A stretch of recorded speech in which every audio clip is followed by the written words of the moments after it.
Welcome to episode 38 of the Camera Shake podcast with me, Kersten and Nick Kirby. It's episode 38. What can I say? We are back in our individual homes because it's another lockdown. And for the, I believe, third time now, we cannot be in the same room together. Anyhow, we're still going to make it happen. So it's not like we don't know how to do this, because ultimately that's how we started in the first lockdown. So it's kind of going back to basics. But before I tell you about our guest today, let's just remember that if you're watching this on YouTube, then just hit that subscribe button, do the bell thing and all of that jazz, because that would be awesome. Also leave us a little comment so we know you're actually listening. That'd be cool. If you're on Apple Podcast or any one of the audio type podcast platforms, then do the same thing. Send us a little comment, write a little review. That would be awesome. Also, if you are in Reno, California, and you're listening or watching this podcast, please get in touch. I say this all the time. We have a little map that we can see in the analytics, and it's always really interesting to see where people are when they listen to us. And so we noticed somebody in Reno, California, listening to this podcast. So if that is you, get in touch, send us an email, hit us up on Facebook, or leave us a little comment on YouTube. Or we're also on Instagram at Camera Shake Podcast. All of that jazz. That'd be awesome. The reason why I picked Reno this time is because I actually drove through Reno a couple of years ago, and unfortunately, I didn't have time to spend any time there. So if that is you, be interesting to hear from you. Anyway, without further ado, episode 38. And today's guest is none other than Ivan Weiss. And I hope I pronounced this correctly. You have. Well done. I know your instinct is probably to pronounce it as Weiss, which is fine as well. Yeah, we go for the UK pronunciation. Weiss. Yeah, that is totally my instinct, because I am in fact German. So duh. I figured. So yeah, German with Canadian blah blah blah and all this. So anyway, so Ivan is, for those of you who don't know, Ivan is a portrait and headshot photographer based in King's Cross in London. Is that right? That's correct. Yeah. Cool. And you're also a mentor for the Headshot Crew. That's another thing that I picked up. Yeah. Big worldwide organization of headshot and portrait photographers. So that's something that I'm very involved in, especially now during lockdown, as we can't, practice our normal business and have people in the studio. So spending a lot of time working with other photographers, talking to other photographers, and doing stuff like this. Yeah, fantastic. I'm guessing all of this has sort of moved online for the time being, right?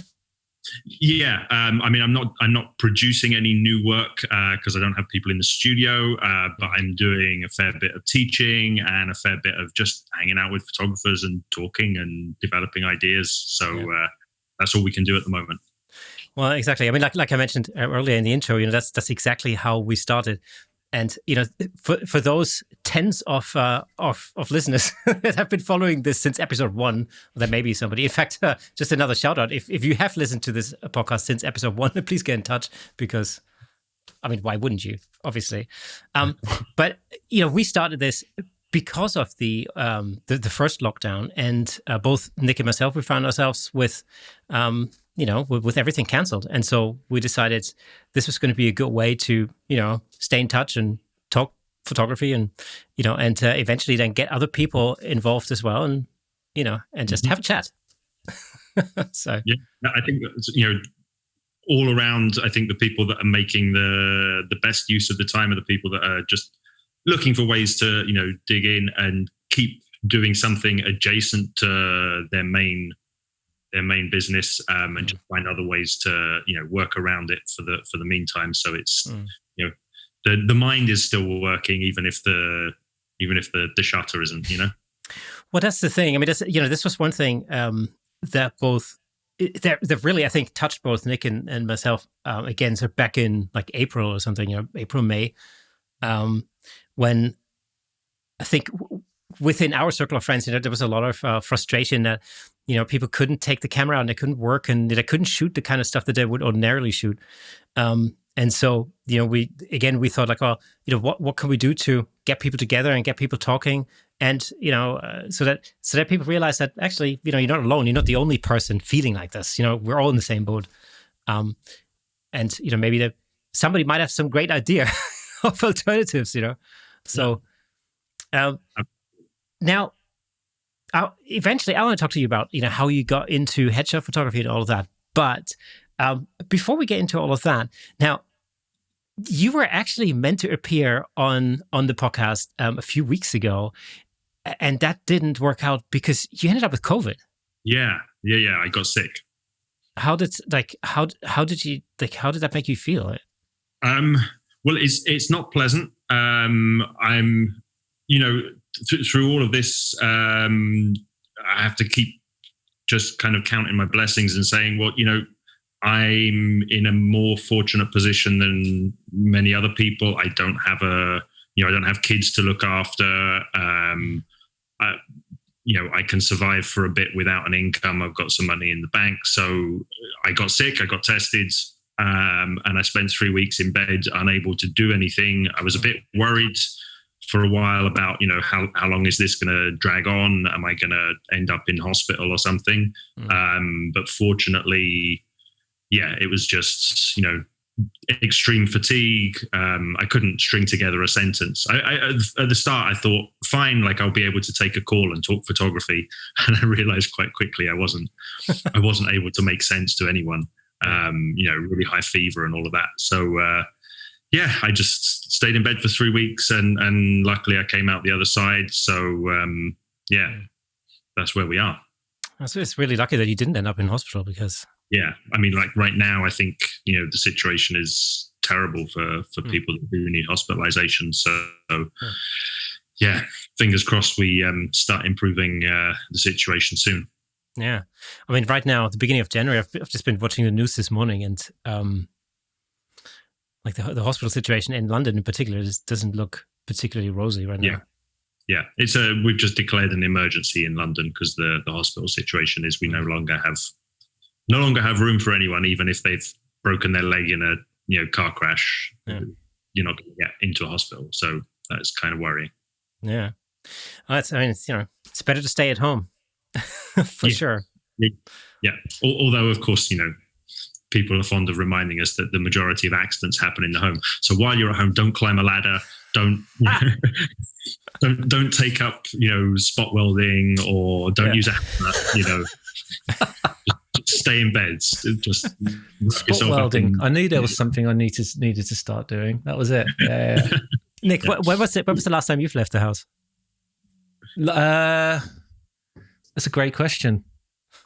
I think I've been out of the house once in the last week. Yeah. And that's bad because I should be going out for a walk or something at the very least, right? Just to get some fresh air, just to feel a little bit normal. But I've been quite lax on that in the last week. So thankfully I've been fairly busy, which has meant actually it's been okay to be indoors. But that's a good reminder actually. And that goes for everybody. Get out at least once a day. It's good for you on so many levels. I mean, just a little bit of sunlight, vitamin D is good for you, and just changing the scenery a bit from staring at the walls of your house is good for the mind, I think. But be careful. I've spoken about it a couple of times actually on the podcast that, particularly the first lockdown, I didn't realize until very late on how badly it was actually affecting me, mentally. And sort of as time went on, I set myself just a little photography project around my local village to go out every day and take a photo of something that resonated with me on that particular day and post it somewhere. And I tell you what, that was a huge catalyst to just feeling a bit more normal, a bit better, and start getting my head back straight and feeling creative, feeling productive again. So can't recommend going out just for an hour a day. It ties into, I can't remember who said it. There's a great quote, inspiration is for amateurs. And, the idea being, just get up, go out, take some pictures every day. And that will be the thing that drives an idea, a spark that leads to something creative, rather than sitting there waiting to feel like I've got this great idea and getting to work on it, especially at a time when we've got such a sort of reduced or suppressed amount of stimulus because everything's on lockdown. If you wait to be inspired, you'll probably spend the whole 2 months of this lockdown doing nothing, which is fine. If that works for you, that's fine. But if you just set yourself some tiny little project and get up and go and do it every day, it will generate something, and that's the way you have to approach it, I think. God, I couldn't agree with that anymore. I really couldn't. Just being creative sparks creativity, and that's it. Yeah, I liken it a little bit to you hear very successful people. They don't have to be photographers or videographers. Just anyone who's successful. Oh, how did you manage that? And so you're so lucky. It's not luck. Mm-hmm. Those people make their own luck by being in and around doing that type of thing all the time, because they're always trying to do it. So usually because they love doing it, and as soon as you're in that, it breeds more, and you get connected with more people. And so I liken all that kind of stuff all in the same way. Unless you're doing it, nothing's ever going to change or happen, right? Absolutely. And that's why I think so many of us are so frustrated during these periods of lockdown, because we perhaps don't notice or take for granted the creative stimulus that we get just by going and doing our daily job. Maybe your daily job as a photographer is quite repetitive, but there will be a small challenge or a new problem every day that you have to solve, and that's creativity. And that's taken away during lockdown. So you kind of have to just give yourself that little push to put yourself in a situation where you are solving a problem or making a decision. And it doesn't have to be anything big at all. Like, great example, go out and do a 10-minute walk and make one picture every day. So simple. That'll keep you going.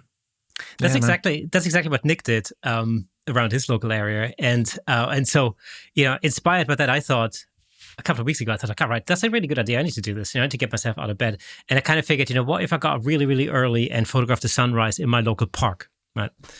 I got myself there for 5:00 in the morning, and it was bleak. There was no sunrise. It was cold as hell, and that was it. But I got up early. I got myself out. It was actually it was a nice walk, but no photo, unfortunately. So check the time of the sunrise where you are before you get up and go out. Well, exactly. But it was fun. We did in the first lockdown. Nick and me did this little photo challenge thing where we challenged each other to creating a photo, so on a weekly basis as sort of a challenge. Now we would talk about it, and sometimes we would have a guest on, and they would critique it, And I think we try to push ourselves in picking type of subjects that we weren't necessarily very familiar with, and that was good. That was good. We should do that again, Nick. God, yeah, we really should. And what we should do? We should invite every guest we've had on to participate too. Yes. Oh, yeah, I'm up for it. Ivan, okay, you're in. That's it. Perfect. Done. Perfect. Okay, cool. Well, but before the end of this episode, we need to decide on a subject or something or whatever, and then make something out of that. We've been talking about how COVID affected you health-wise, and I'm really, I'm really, really glad to see you better, and and we're gonna finally have this conversation, because it's always a shocker when I don't know about you, but whenever I hear within my circle of friends or family or something, whenever I hear that somebody's got COVID, it's like, whoa, okay, that's not cool. But how did the pandemic and everything affect your business and your livelihood in 2020?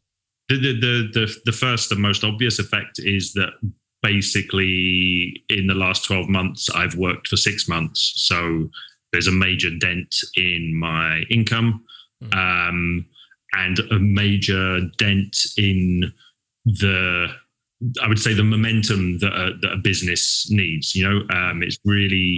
It's not just a question of, earning a certain figure of money a day. It's about how, if I work with a client on Monday, that client is probably posting their pictures on social media on Friday, which will be seen by their friends and their network, which brings me, and all of that stuff dries up. So having to come out of lockdown, get going again, get back up to speed, and then shut down again, and then, doing that several times has been a major interruption. But some good things have come from it as well. I mean, not to say that I would welcome another pandemic by any means, but in the spirit of sort of making the best of things, during the first lockdown, which was the longest and probably the most uncertain for us because we just really had no idea where it was going, I took a lot of time to think about what was really important to me, what I was really missing about being able to, do my job. And I resolved to really dig in and push more for that side of the business to develop once I was allowed to come out of lockdown.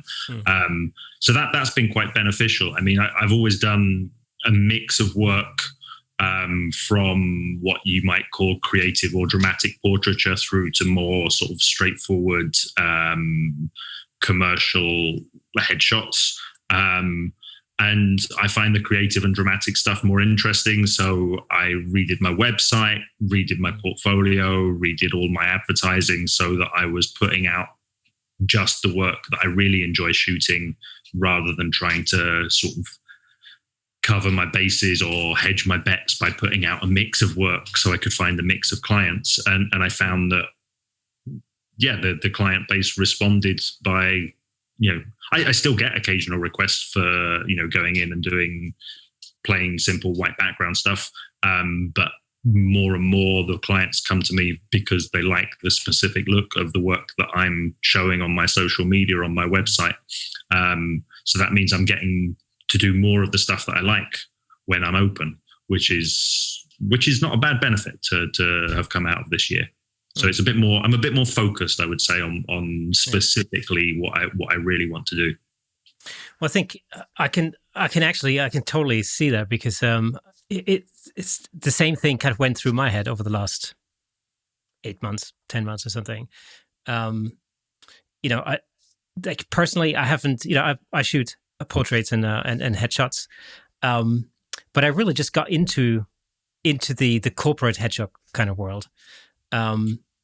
And the same thing went through my head early on, like in 2020. And I kept thinking, like, well, the white backgrounds, that's all well and good, but that's not really what I enjoy doing. I enjoy doing different things, So that's, I haven't quite moved my business into that direction just yet. Maybe because I don't know, maybe I'm hesitant a little bit or something. I don't know. But I can sort of sense that that's the way it's going. The other thing, I thought, I sort of learned was that I actually I enjoy shooting actors more than I enjoy shooting corporate people. Mm-hmm. If that makes any sense. And that was that happened literally just before the pandemic hit at the beginning of 2020, like February, March or something. I decided to give that a shot and get slightly into that. And that was going actually really quite well. And then somebody switched off the light. Mm-hmm. Yeah. So that's something I'm personally kind of moving towards, I think, as well. It's definitely more. I don't think it matters what it is. If you decide that the thing that really excites you is taking pictures of horses or whatever it is, we've got a kind of an inbuilt risk-free period here. Like normally when you think about changing your business or changing your advertising strategy, there's the fear of what if my bookings drop off. Right now I'm getting no bookings because I can't legally have any bookings. Yeah. So it's like you can use this time to test out ideas. What happens if I change my website to only show pictures of horses? Yeah. Am I still going to get any inquiries? Yeah. We've got the time and the space to do that.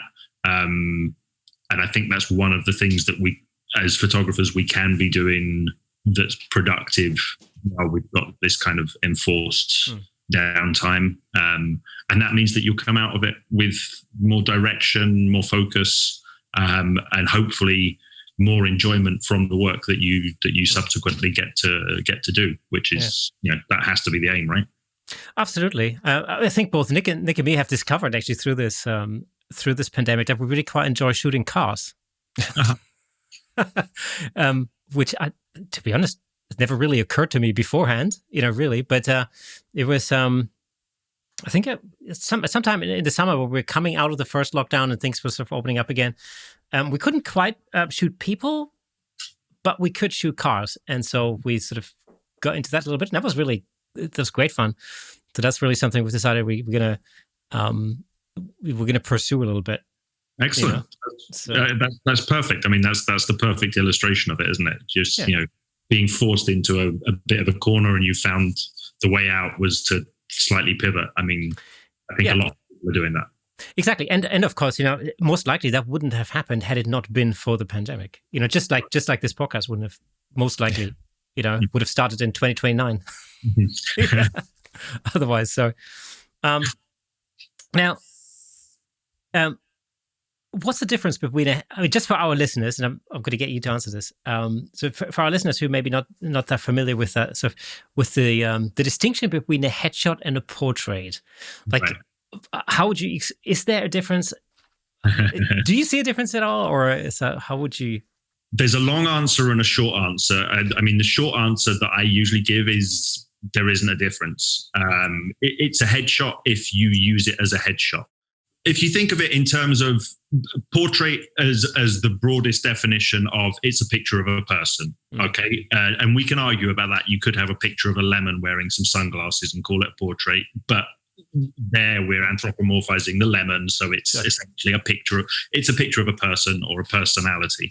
A headshot is a subset of portraits in that it's generally accepted that a headshot has a specific purpose, which is, in the broadest terms, to get a person hired, promoted, noticed, swiped right, or whatever, right? So it's a picture that's intended to present the person in a positive light for the purposes of some kind of promotion. So if we take that angle, it's quite easy then to say, so a headshot should present somebody looking their best. If it's in a business context, they should be dressed as if they're going into a meeting, and they should look like, their collar's straight and their tie is done properly and their hair is neat and all of those things. But that's making the assumption that that's the context that they work in. If you take a headshot of somebody who's a bass player in a punk band, maybe they're not going to be wearing a tie. Maybe they're not going to be wearing a shirt. Maybe they've got lots of tattoos. So all of those rules go out of the window when you take into consideration the individual use that the person wants to make of the headshot. And then the other side of it is that I think photographers make life difficult for themselves by talking about portraits and headshots as if they were very specifically defined different things. If you ask 5 photographers, you'll get 6 different answers. And I think that for the majority of us, our clients don't know or care about that difference. When a client comes to me, whatever language they use, whatever they're saying to me, what they mean is, I want a cool picture of my face. And if you want to call that a headshot or a portrait or whatever, that's all fine. But the brief is, make a good picture of my face. And then based on the discussion that I have with them and what kind of work they do and what kind of work they want to do and all of those things, we can then define whether it's going to be, evenly lit and very much about presenting this is what they look like, or if it's going to be, shadowy and heavily color graded and being more about creating a mood or a feeling. That's the most important distinction to make, and what label you put on it, I think, is kind of immaterial, unless you're talking to other photographers in a context where you need to make a distinction, but then you kind of have to decide on an accepted definition at the start of the discussion, because, as I say, everyone's going to have a different interpretation. It's not uncommon that I get comments from other photographers on social media saying that's not a headshot. I say, well, I sold it as a headshot. It's being used as a headshot. Walks like a duck, talks like a duck. So how, like, what kind of questions do you ask or like, how do you ascertain, that with a client to start with? Is that conversation that you have at the beginning, or what kind of questions do you ask them? Or do you have like almost like a questionnaire that people fill out beforehand? I don't have a questionnaire. I mean, I don't, that's not really my thing. I don't really like paperwork. I don't think it creates the right mood for what I do. But obviously, I'll have a bit of an idea about a person. When they book, I have a quick look around on the internet to see what I can find about them, to give me a bit of context. That's gonna be the sort of the biggest decider, really. If they are, somebody working in health and well-being, that's going to be significantly different from somebody who, as I say, is a bass player in a punk band. But then when they come into the studio, I shoot tethered. They see every capture as it comes up. So I get a sort of a collaborative feedback process going. I judge what they like, but also if they've come to me, it's because they've seen my work, so that there is already a bit of direction there. Presumably they like some of my previous stuff. Otherwise, you'd have to question why they're coming in. Yeah. It's a combination of those things, and then some people want to have a whole range of things, because not everybody has a sort of single purpose in life like photographers tend to. Some people have like a day job and then something they do in the evening, and then a hobby or sport that they do at the weekend, and they want to look differently on their family Facebook page to how they look on their Tinder profile or whatever. So we can go through a whole variety of different looks and moods within one session to fit all of the different purposes of how they want to use their pictures. I fully agree with you. With what you said earlier, when people come to see you, most likely they would have looked at your previous work, and your portrait style is really very distinctive, I would say. And I mean, so it's easy to understand how somebody would look at it and go like, "Oh, I love that style. That's wicked." I would have a portrait like that, and then so yeah, I mean, because for those of our listeners who haven't checked out Ivan's portrait style, all the web website details and everything are all in the description. And of course, go and check that out. I promise you won't be disappointed. But how would you describe your style? There are a number of really sort of defining features to that. Sure. I like the idea that the purpose of a picture is to present somebody as interesting. That's my golden rule. I'm not too worried or concerned with making people look beautiful, making people look perfect, making people look anything other than interesting. Because I think that's it's the most precious thing that we have as humans. It's the strongest currency that we have as humans. If you are interesting, if you can hold people's interests, then you can do pretty much anything. You can start a conversation. You can share an idea. A lot of photographers, I think, fall into the trap of thinking that everybody has to look beautiful, and that, there's nothing wrong with being beautiful, of course, but it's not the most important thing. So interest is certainly the goal for every picture that I take, and then that combines with a lot of things that are just sort of my aesthetic, my tastes. I like a particular set of rich, warm colors. I like to use shadow to make a picture interesting and direct the viewer's eye to specific parts of the image. And I just like playing with light. I mean, that's a sort of childish, creative thing that I get to do for a living, which is quite kind of amazing still, that people are willing to pay me to mess around with lights for a living. But it's fun. So yeah, it's the sort of the coming together of all of those things. I guess I'm known for creating dramatic images because I use strong colors and strong contrast and heavy shadows. But hopefully the thing that's most evident is that all of the people in my pictures look really interesting. Can you talk us through kind of how your mind starts working when a client first comes into the studio as to, okay, what am I going to do for this client? How am I going to make that person interesting? Because I'm guessing not everyone can be the same, so to speak, and everyone's going to have a slightly different approach for everyone. How does your thought process kind of go?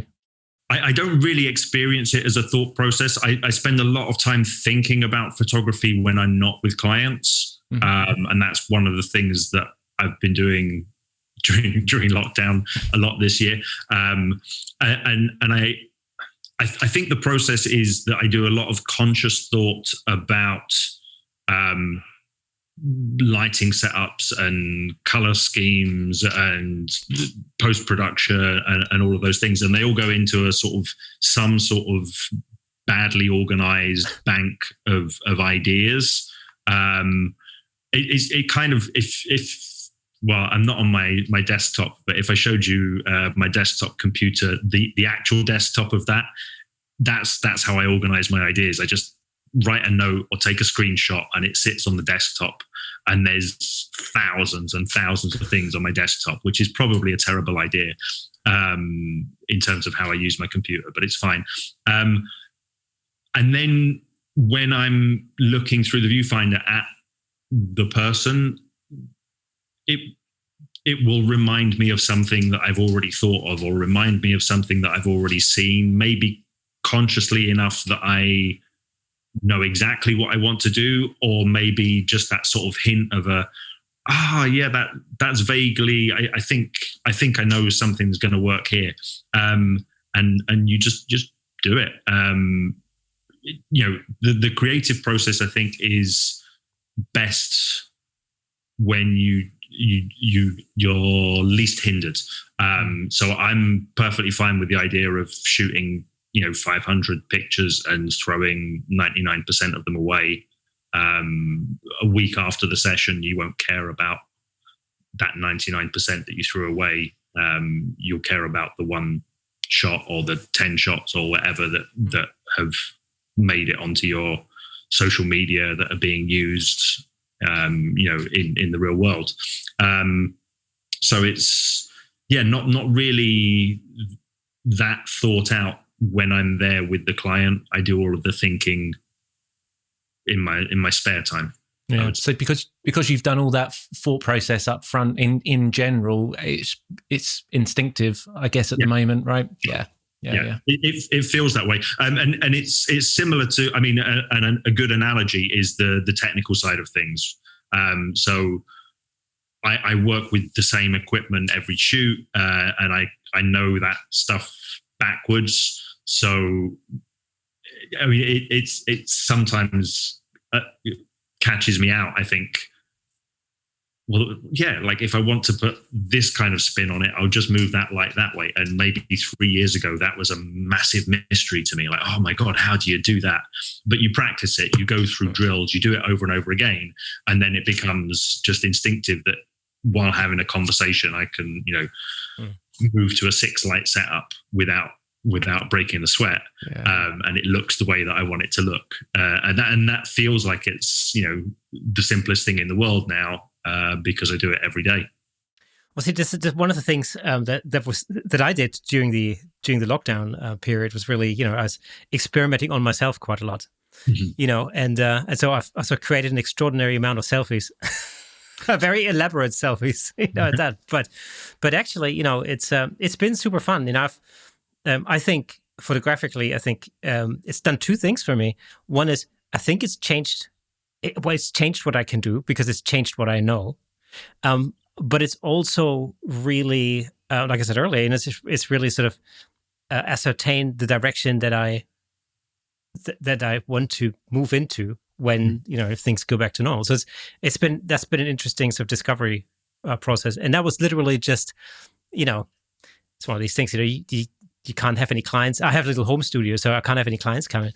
And my family are like my wife and my daughters and everything. They are sick to death of having to stand in as models, So it's there was no other option than experimenting on myself. Absolutely. I mean, another analogy for it is if you compare photographers to musicians, especially like something like a jazz musician or something, right? You put in the time running the scales, doing drills and repetitive exercises, but when it comes to it and you're on stage playing a solo, you're not thinking. It's instinctive. But through the exercises, you discover things that you wouldn't have thought of just through conscious thought. You go, I like playing that.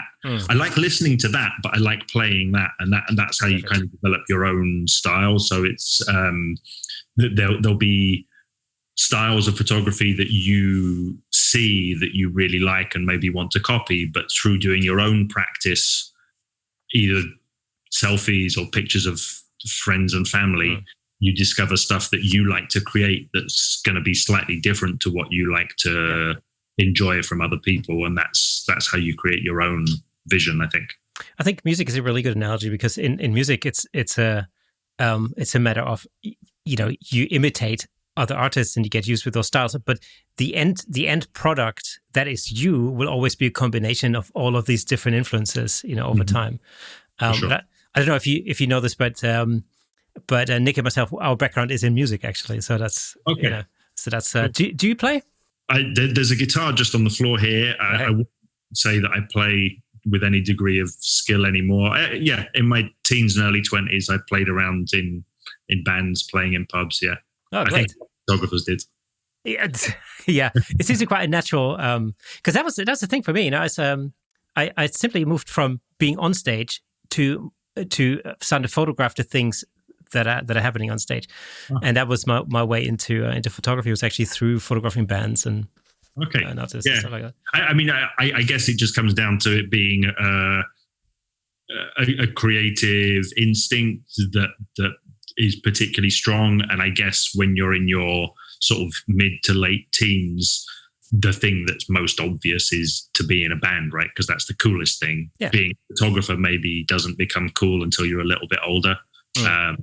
But yeah, you just want the rock and roll lifestyle, right? Yeah, well, exactly. Plus, I knew that there was something in it as far as photography was concerned when I realized that the one thing that really interests me about stage shows is the lighting. I've always been totally fascinated by the way things are lit, and so and colors and stuff like that. So it wasn't, that transition wasn't very hard for me to make that transition. And plus, just I think like most creatives, it's actually the process of making something that's where my interest lies. Writing a song or a piece of music or making a photograph or making a video, or that's the thing that really tickles me. So it's there isn't much of, to me personally, there isn't much of a difference there. Absolutely. I mean, I think everybody does it in a different way. I dislike the idea that there are creative people and non-creative people. I think creativity is as natural to every human being as breathing. It's just that we find different outlets for it and different ways to make it satisfying for our own individual circumstances and who we want to be and how we want to be perceived. But some people find creativity in doing housework and having a perfectly ordered house. I'm not one of those. Hi, Mom. Or it could be it can be anything, but we're all scratching the same itch. Just we're finding different ways to do it, and some people are so uncompromising or unimaginative with it that they end up insisting that that's how they make a living. And those are the people that have got the what's the words, the stubbornness to actually make a career of it, I think. Well, I mean, Nick is actually one of these people. Nick's like, he's insanely creative when it comes to like filmmaking and like putting videos together and everything else.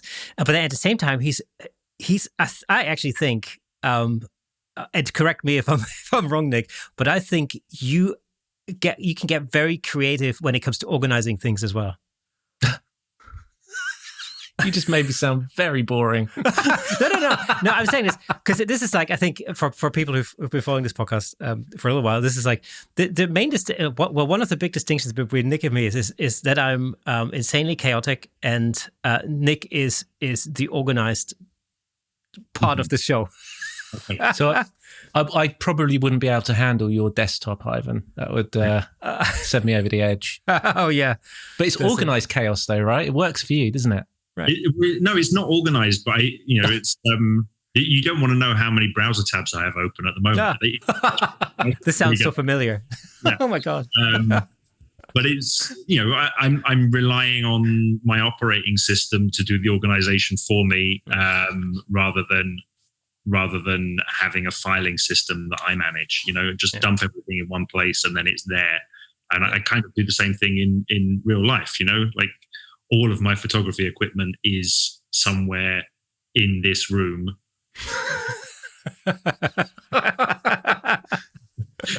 If I can see it, I'm going to use it. If I can't see it, I probably won't use it. So having everything put away and labeled doesn't work for me. Yeah. And that's fine. It does work for other people, and that's fine too. There's just different ways of organizing. Yeah, I'm constantly trying to pick up tips from Nick as far as like organizing things is concerned, and I'm constantly finding that I'm very badly failing at it. But I mean, again, we're coming back to conversation that Nick and me had like some episodes ago. It's I started using a system called bullet journaling, which is basically it's a journaling type of system. But because I can make it as creative as I want it to be, it actually works better for me than just having like to-do lists and diaries and all that kind of stuff. So I can actually kind of organize myself better using that system because it incorporates all that creative stuff that usually goes through my head. Uh-huh. And so it makes sense, rather than being like too, I don't know, prescriptive about it, if you know what I mean. So, sure. Yeah. Yeah, it's good. You find systems that work for you, and if they don't work for you, then don't use them. I don't think there's any point in trying to be an organized person if you're not naturally organized, unless you've got things like daily responsibilities that you're failing to meet. Yeah. If the children are looking very, very skinny and you haven't managed to buy them at the supermarket, you might want to start writing a shopping list. Yeah. I mean, it's funny. One of the things I realized in sort of trying to kind of stay organized, especially when the first lockdown happened. I think it was easy to feel like every day was kind of the same, because one week runs to the next, and then you forget what day of the week it is, and then you've watched everything on Netflix so many times, and it's and that was the point where I kind of thought like, right, I've got to structure my life a little bit. And this is actually also then, this is how this podcast came into being, because it gave us some structure, every week. But there's a number of things I learned about myself. Like I learned that actually I really enjoy writing with ink. It's, it makes me want to pick up a pen. So rather than doing everything on the computer and typing everything, it's just, I realized that just by using this fairly old-fangled method, I guess, it was actually more fun. And so as a consequence, I now handwrite a lot of stuff. I use an ink, like a pen sort of thing. And I like it. It makes me want to, organize myself more, just because I like the way that it feels, and I like the way that, it's just very similar to cameras. I make this analogy with cameras. It's one thing, like for me using my studio camera, that's got all the bells and whistles. And of course I enjoy using that, but I really enjoy that little fixed lens Fuji X series camera that I've got, because it's got dials and it's all it's different. It feels different. I just like it.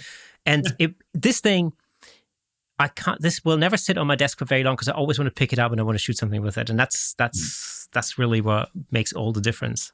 Yeah, absolutely. I mean, whenever I get asked for a recommendation, somebody wants to buy some new equipment, or somebody getting their first professional camera or whatever, and they ask like, which one should I get? Which one's the best one to get?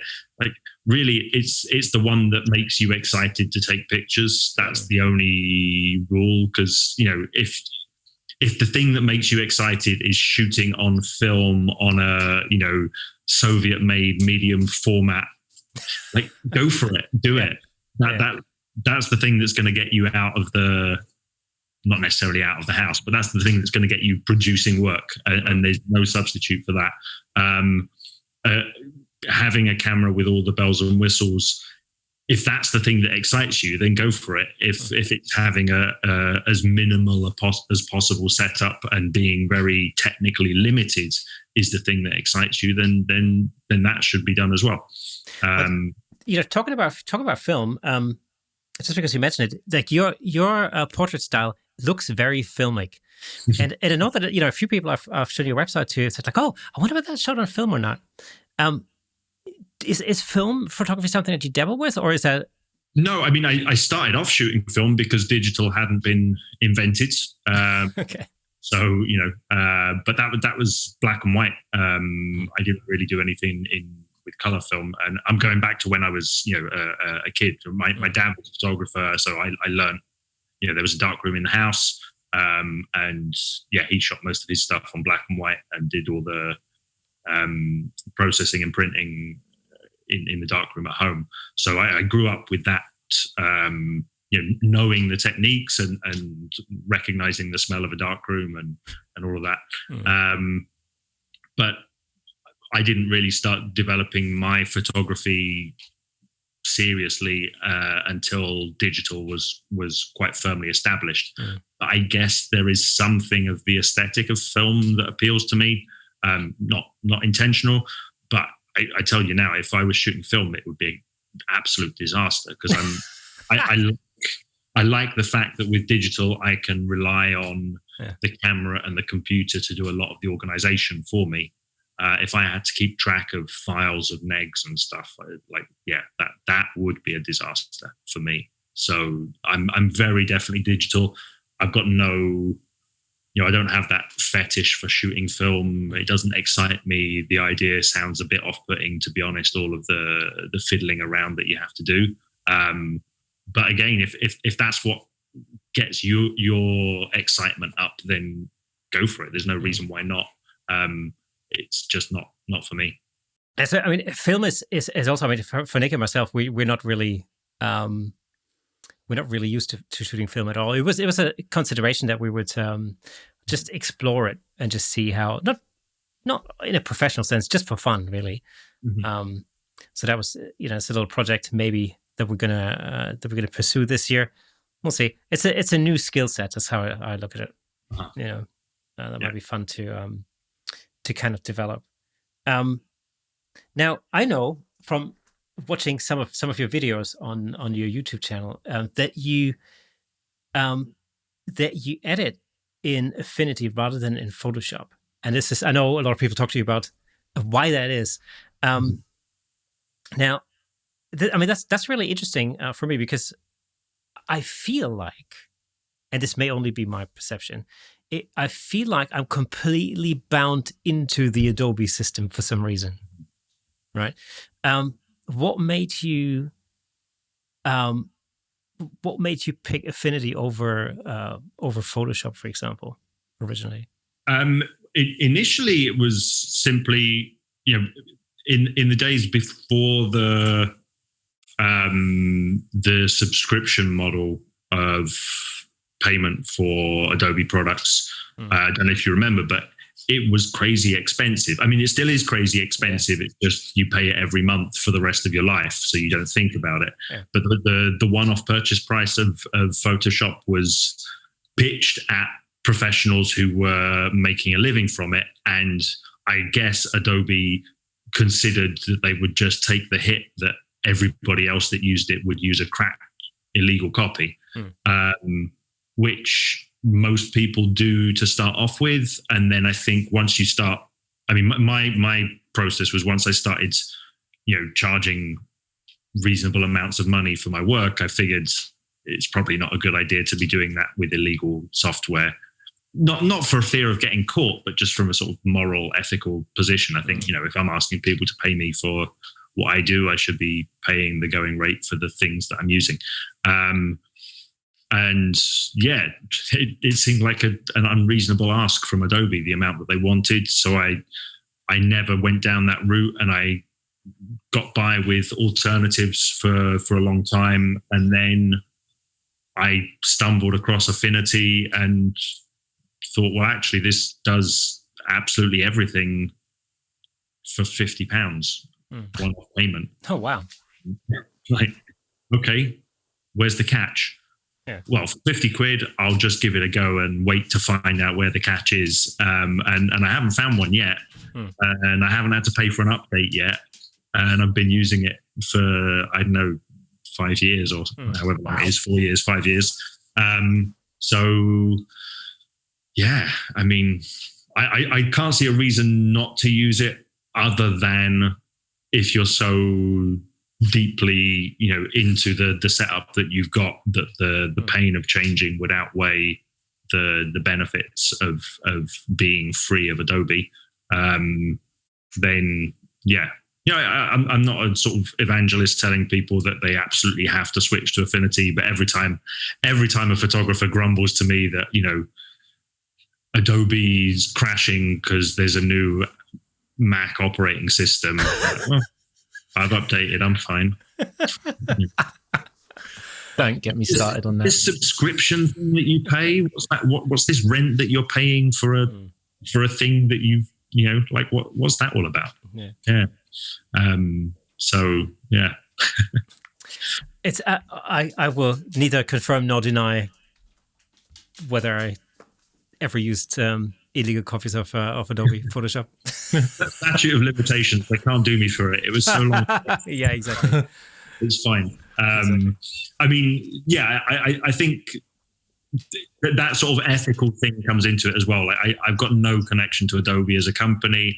I've got no connection to Affinity as a company officially, other than that I use their products and I work with them on some projects. And they're a nice bunch of people with a good ethos and a well-run company that make a great product. And that gives me more satisfaction than paying, 25 quid a month to a faceless, massive multinational that seems to be dragging its heels and sitting on its laurels and exploiting its customers somewhat. Yeah. Well, I mean, what we'll do is we'll put a link to Affinity in the description as well for, if people want to check it out. It's a question that pops up now and again, when people talk about alternatives to Photoshop and Lightroom. Yeah. And it'd be a great thing to try out, I think, at some point. For sure. I mean, it costs, like I say, it's like £50 or $50 or €50, I think.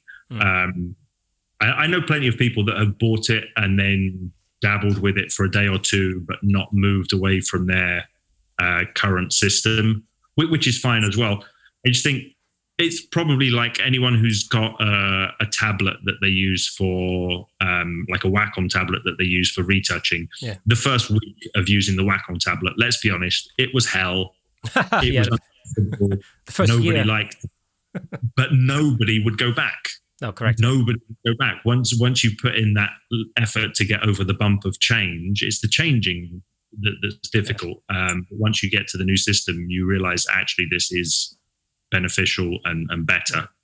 So I would say give it a go. Yeah, I mean, there's always a certain degree of fear of change, I think, that's there for sure. I mean, this is actually just rattling through my mind. I'm like, what would happen to my file organization in Lightroom and blah, blah, blah. Of course, that's what you would think. But I do think it's a little bit like, changing camera systems when you've got so much money invested into lenses and triggers and gear and whatever else. You think oh my God, it's not just buying a new camera. It's like having to replace all of that. And that very often is what actually ties you into the system that you're in. That's, in many ways, that's kind of what I'm experiencing myself at the moment, actually. Yeah, I think that's different though, because when you talk about cameras systems, the biggest thing that keeps you there really is the money, right? If you're a working professional, you've probably got a couple of bodies and at least a couple of lenses. Sure. So that's easily like £15,000 worth of equipment that you've got that you would need to replace, which is a big deal. So if you remove that and just said, actually, the difficulty is going to be that you're going to switch to a camera system where the button layout is different and the menu system is different, you'd get over that in a week of shooting. Yeah. The muscle memory would need to be reprogrammed. Maybe the control ring goes the other way.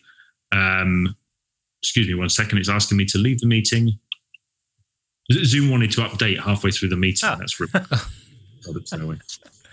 so yeah, you would have the same difficulty of adjusting how you operate physically, the layout of buttons and how you work.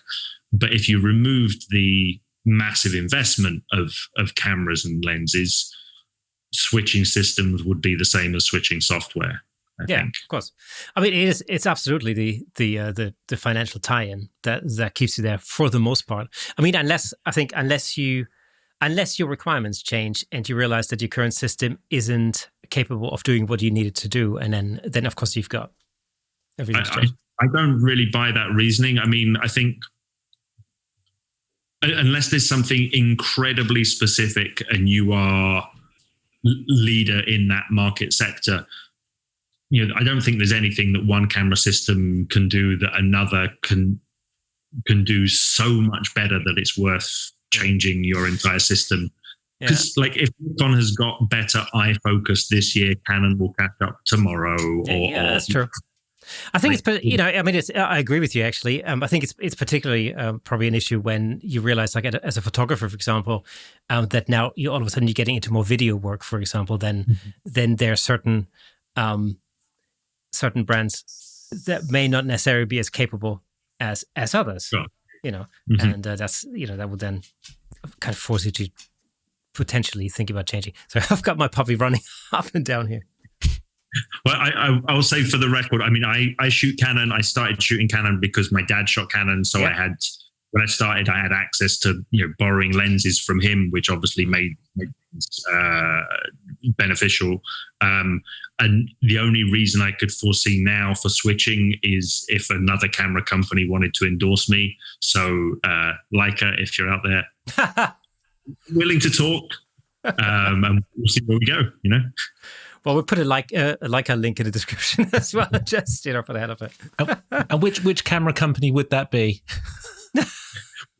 Which camera? Which camera company would that be? Well, I'm open to offers. Hi, Sony. Hi, Fuji. I'd shoot Sony if they were giving me the bodies and the lenses for free. Absolutely. I say, I don't think there's a technical reason that you can actually justify to shoot one system over another. I think it comes down much more to practicals and financials of what you have access to, what you can afford, and those kind of things. That's far more important. Yeah, totally. Worrying about this lens is minimally sharper than that lens or any of that stuff. Yeah, I mean, it's funny you mentioned your dad, because the reason why I shoot Nikon is because actually my dad used to have a Nikon camera. That's all. That is it. That's how it works, right? So many photographers I know got into photography because somebody, in the older generation of their family had a hobby as a photographer or had a business as a photographer, and so you're conditioned by that, and you kind of probably at least start off shooting the same brand. Yeah, absolutely. As that. Right. I want to talk a little bit about your headshot business and the Headshot Crew, because you're a mentor for the Headshot Crew. So for those listeners who don't know what that is, could you just give us a brief description of what the Headshot Crew is? Sure. So Headshot Crew is an organization of headshot photographers worldwide. I think there's about 15,000 members currently worldwide. And it works on several different levels. It's a coaching platform. so it's about teaching the techniques specific to headshot photography, but also coaching how to run a headshot business, coaching on the mindset of being a sole trader or a small business in a creative industry, all of those aspects. It also works as a job search engine because it's a worldwide network of photographers. So, we refer work to each other. If I've got a corporate client in London who has an office also in New York, I will refer that work out to a colleague over there, and vice versa. And it just works as a community of photographers, like many other communities of photographers. But I think the big difference is it's incredibly supportive, and we don't tolerate any of the nastiness that can go on in other online photography forums, as I'm sure we've all experienced. Oh, yeah, for sure. Yeah. So, in a world pre-COVID, or in a world without COVID, you're also an instructor or a mentor. As part of the Headshot Crew. Yeah, so the mentors aren't necessarily instructors as such. As it happens, I am also a instructor for the in-person workshops. Mm-hmm. But the mentors are just people that are selected for being particularly helpful to other members. So it may be that they're particularly helpful on the business side, on the mindset side, on the technical side, or just being nice people and being really helpful. So it's not a specific position tied to teaching as such, but as I have experience as a teacher in a previous life, and I enjoy that side of things, that's kind of where that's the angle that I have on it. Yeah. Normally, there would be sort of Headshot Crew events that would happen, like in London, for example. And of course, I'm guessing, all of that's been banked, or at least it didn't happen in 2020. Is there anything sort of in the pipeline for 2021? Sure. So I'll be doing a workshop hopefully in 2021. It takes several months to organize, just in terms of getting people together, getting a venue and all that kind of stuff. So at the moment, I'm not even attempting to make a plan, because who knows how long the situation is going to drag on for us here in London. But yeah, once we're allowed to, have people travel, for example, because last time I did one, which was 2019, I had people come over from Denmark, people from Germany, people from France, and obviously right now that would be hugely problematic. Yeah. So it seems a little pointless trying to organize an in-person event at the moment, but we will do them again just as soon as we're able to. Yeah. So let's talk a little bit about this the business of headshot photography, because I'm guessing there always is sort of that balance between demand and supply, and of course being in a place like London, it being a sort of a commercial center in Europe, and at the same time also a kind of a center for the entertainment industry. I think it sounds like headshot photography might actually work rather well in a location like that. Well, I think that's I think it's a misconception. If you approach what you're doing as a photographer from that kind of commodity point of view, supply and demand, you can run a business anywhere as long as my strategy is based on 200 clients a year, 200 individual clients a year. Mm-hmm. So as long as I live somewhere where I have access, or as long as I work somewhere where I have access to 200 people a year, I can run a business. Now, if I have access to 400 people a year and there are 2 photographers, that works as well. 600 people and there are 3 photographers, so on and so on. That's all fine. But I don't think what we do should be viewed as a commodity, or I don't want what I do to be viewed as a commodity, because then I think you're into, the the problem of why would a client choose me and not you if we're offering the same thing, and if the only thing that differentiates us is price or convenience, then we're going to be constantly in the race to the bottom. Trying to have the best location of studio, which is going to put our overheads up, but also the lowest prices. So we're going to be, who can operate on the slimmest margin, which I think, if your only interest is running a business, then by all means do it that way. Become the Tesco's of photography. I'm not particularly interested in being Tesco's, so I like to create work that I enjoy, and find a way to sell that to people who also enjoy it. I think that's based on an understanding that if you like what I do, you have to, if you like it enough to want to buy it, you have to buy it from me. If you don't like it enough to want to buy it, then don't buy it. It's fine. As I say, I need 200 people a year, and there are 10 million people in a 30-mile radius of the studio. So chances are, thanks to, Google, Facebook, Instagram, et cetera, I'll be able to reach 200 people a year that are interested in what I do enough to come into the studio and pay for it. Now, one thing I've noticed actually on your website that I found really interesting, because I think it's something most photographers grapple with, is fee structure. And, because it's like there's so many different ways that you could do it. And, I think especially when you're first starting out in the photography business, you're constantly thinking like, is this the best way of doing it? Or should I be doing it the other, should I be charging per photo, or should I have different kind of session prices, or, different like packages if you want. And then I saw your pricing structure is like so super simple, and I love it. It's like you basically have one price. That is it. That's it. And it's unlimited, just about everything. And then you essentially just charge per photo on top. And that is it. It's like how did you get there is what I want to know.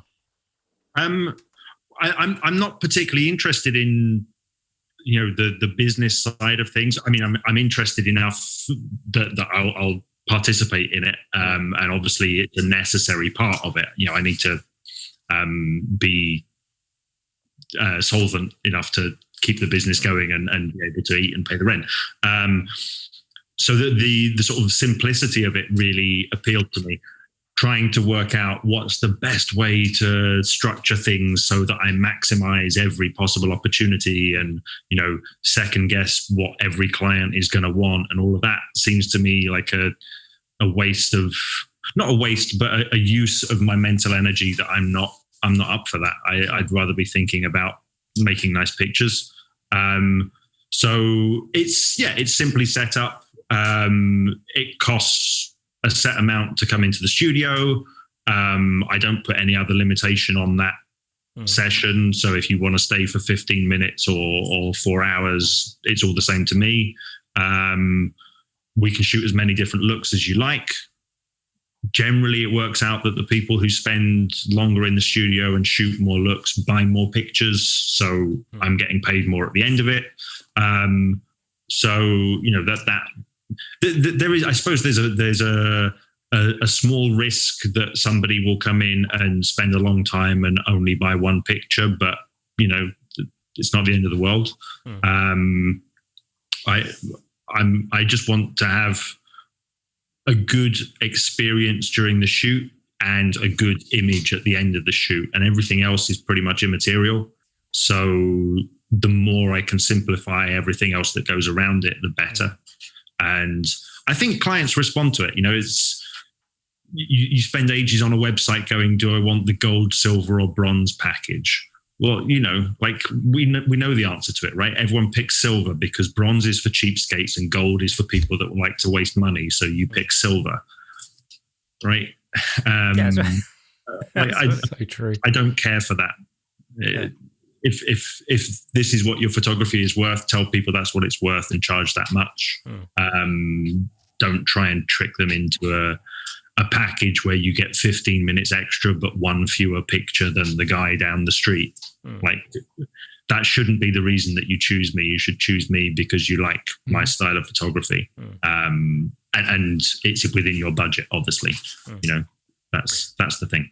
How would someone starting out, let's say, in your opinion, go about determining what their photography is worth? So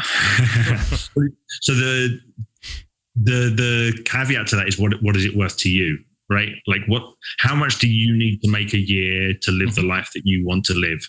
And there are no right and wrong answers here, but let's say you've got really extravagant tastes and, you know, you've got to keep up the repayments on the Bentley and the yacht and all the rest of it, then you need to be making millions a year from your photography. So you need to set your prices accordingly. Now, if you set your pricing based on what you think people are going to pay rather than what you need to make for the life that you want to live, you may well be busy, but you'll be busy going bankrupt, and that's no good. So I think it's much better to spend a lot of time not booking work than to spend a lot of time booking work that doesn't pay you enough to live on.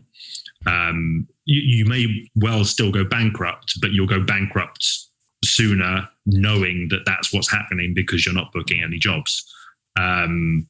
Whereas if you underprice yourself, you'll have the illusion that you're being successful because you're busy, but you get to the end of the year, calculate how much you have to pay in tax and suddenly realize you've got nothing. And that's the failure of a lot of businesses. So if you're coming at photography full time from having had a previous career, which is what I did, or a previous job, you probably have a good feel for what your lifestyle costs. You know, if your previous job was paying you 35 grand a year, you know what lifestyle 35 grand a year buys you. So if you're happy to stay with that lifestyle, then pitch your pricing accordingly. And that's where you start from. And so that I think makes so much sense. It's such a simple way of looking at it, but I'm not sure it's a way that everybody does look at it, right? And I hope people are paying attention here because that's pure gold, what Ivan's just said there. So you mentioned 200 clients a year for yourself, and that, you know, just for argument's sake, breaks down to 4 per week. Yeah, give or take, right? About 4 per week. How should someone determine how many per week that should be? Because that would then have an overall effect on what they would charge per client. So how did you settle on four per week? What determined that? Well, based on the idea of, you know, I had a previous career where I was, you know, the normal thing, 5 days a week, 2 days off at the weekend, holidays, sick leave, etc., etc. So sort of working out a normal work schedule based on, what's considered to be, 22 days a month, I think is the standard working days. And then, I like the idea that I work with one client a day. I don't like the idea that I've got somebody in the studio and I tell them, you've got to finish now because the next person is knocking on the door. So it kind of all flows from that really. 22 working days a month. So it's 4 clients a week, right? Yeah. So that's then incorporating what you determine to be a great experience for your client as well, right? And not giving them a time limit as your structure you were talking about earlier. And then them not feeling rushed after 3 hours, knowing, sorry, when you know full well, actually, if we had 1 more hour, we'd absolutely nail what we've got to do. That great way to do it. Love that. I mean, it's not the approach that's right for everyone. So, I live here in the studio, so I don't need to book studio time. I'm not sharing the space with anybody else. I'm not using a rented studio by the hour. So it's fine for me to be very flexible. If you've got a shared studio space, that's going to be problematic to say unlimited time, because you probably have to block it off on a calendar so that other people are not using it, which becomes problematic. But I think as far as possible, giving that flexibility to the client only enhances the user experience. And it's not about necessarily taking 4 hours. It's about saying, I don't care. 7 minutes, 7 hours, it's the same. You want to get the experience that you want and the picture that you want, and the time is not what you're paying me for. How do you determine when that session is done? Like if you're saying to the client, well, you've got as much time as you want. Like, is that something that you let the client determine? Like when they're done, then you're done, or? Yeah, I mean, it's kind of collaborative. You feel when you've run out of steam or run out of ideas, or if they've got a very specific brief, then it's like once you've nailed the brief to, I don't think I'm going to get a better shot than that that fits the specific thing that we're going for. So if that's the only thing we're going for, that's the end of the session. If we're being a bit more sort of open-ended with it, then it's, you sense the energy level, you sense the enthusiasm level, of both parties, and at a certain point, things come to a sort of a natural end. I mean, it's like anything, isn't it? You sit down and have a drink with a friend. At a certain point, it's like, okay, I haven't got another appointment, but like we're kind of done having our beer, so see you later, and you go on and you do something else. And it would be horrible to have somebody ringing a bell telling you have to stop now. That's kind of annoying. So it's collaborative. I guess also as well, it can be determined by, if somebody comes in with, just 2 different wardrobe options, and they say like, I really want a blue background, like, that's not going to take as long as somebody that turns up with a suitcase full of wigs and hats and, a makeup artist and all the rest of it. That's gonna be a longer session, almost certainly. When you first started out, how did you arrive at shooting headshots? Was when you first started out as a, when you first went professional, did you go straight into headshots and portraits, or did you sort of explore other areas of photography first? I mean, professionally, I've only ever shot headshot. Like most photographers, I went through a long period of shooting absolutely everything, and there were iterations of my portfolio that included, a duck and a landscape shot and some people, and it wasn't really a portfolio. It was just like my favorite pictures. But just gradually, I kind of narrowed it down to what do I most enjoy doing, and taking pictures of people was the first sort of, okay, that's a subcategory. That's where I want to go with it. Okay, within that, what do I like most? Do I like taking pictures of models? Do I like taking pictures of real people? And gradually sort of narrowed it down there. And then when I stumbled across the Headshot Crew, I remember having a discussion with somebody, a guy who's been an established fashion photographer for years, and I said, I think I want to shoot headshots, but like, is that a thing? Can you is that a specialization? Do people make a living from that? And he's like, yeah, like that's definitely a thing. It's just a lot of photographers think it's not enjoyable or not exciting or cool enough to do. I'm like, okay, well, that's fine. I don't need to be cool. I just want to do the thing that I want to do. And then, through Headshot Crew, discovered that actually there's quite a lot of people all over the world that make, a fairly good living from exclusively shooting headshots. It's just a question of working out what you want to do and then finding the people that want to pay you for it. And I think you can do that with pretty much anything, really. I think the one thing I enjoy with when it comes to headshots and portraits in general, as opposed to like, let's say, shooting events, for example, is the connection that you have with the person that you're shooting. This is really the one thing I love above everything else, is that kind of banter that you can have, and and the way that over time you build up this this relationship because you get to know the person better, and then they warm up to you because, an hour in, they're not quite as new to the lens as they were at the beginning. And I just love seeing these inhibitions fall away. And I know, I know that I can pretty much disregard the first, 30 minutes or something of a session, because I'm 90% of the time there's not going to be any good shot in there. All of that kind of comes later when people sort of start to warm up, and I love that when that happens. It's just yeah. So it comes back to the thing I said, that the aim for me is that in every picture I show somebody interesting, and I think a big part of that is that I find everybody that comes into the studio to be interesting.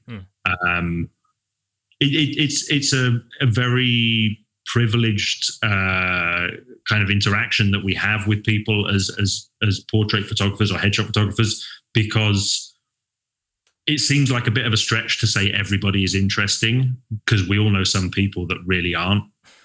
But I only need them to be interesting for a couple of hours while they're doing what I tell them to do. Yeah. It's like I get to direct them and ask them questions and prod them and give them stimuli.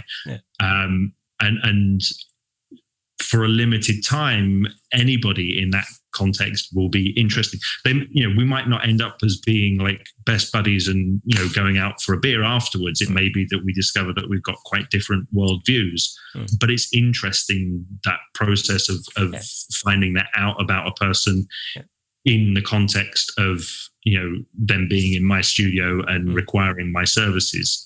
I guess we, as the photographer, you have the upper hand, I guess, in a way. And you have the control, so you get to find out those little bits about people's lives, and they're all different people. And sometimes you get to the end of the session and it's like they would tell you their PIN number if you asked them. It's like it's like, wow, that's kind of weird. But then you don't see them again until like maybe a year or 2 years later when they come back. It's like it's an interesting relationship that you have with a subject as a photographer, and that's definitely the best part of the job. Ivan, if just for those budding headshot photographers who are listening at the moment, have you got a couple of tips for those guys on how you go about sort of relaxing a client in the studio, getting them to open up to be and to enable you to get that interesting photo? Sure. So I think the number one tip is that human beings respond to each other. So if you are nervous or distracted because you're worried about the technicals or you're not sure what you want to do, the other person consciously or subconsciously will pick up on that. So you have to be in a situation where you are confident in what you're doing. And sometimes you have to fake that. That's fine. There's nothing wrong with faking a bit of confidence to get the session to start. But the way that you have confidence is through repetition. So I would never go into a shoot without feeling on top of the gear and the setup and that side of things. If you've got all the technical stuff nailed down, you don't have to think about it. You can give all of your attention to the person. And if you give all of your attention to another human being, they will almost invariably respond by doing whatever you want them to do. It's, humans are not that complicated, really. And of course, once you get going, they then think, okay, this photographer knows what he or she's doing.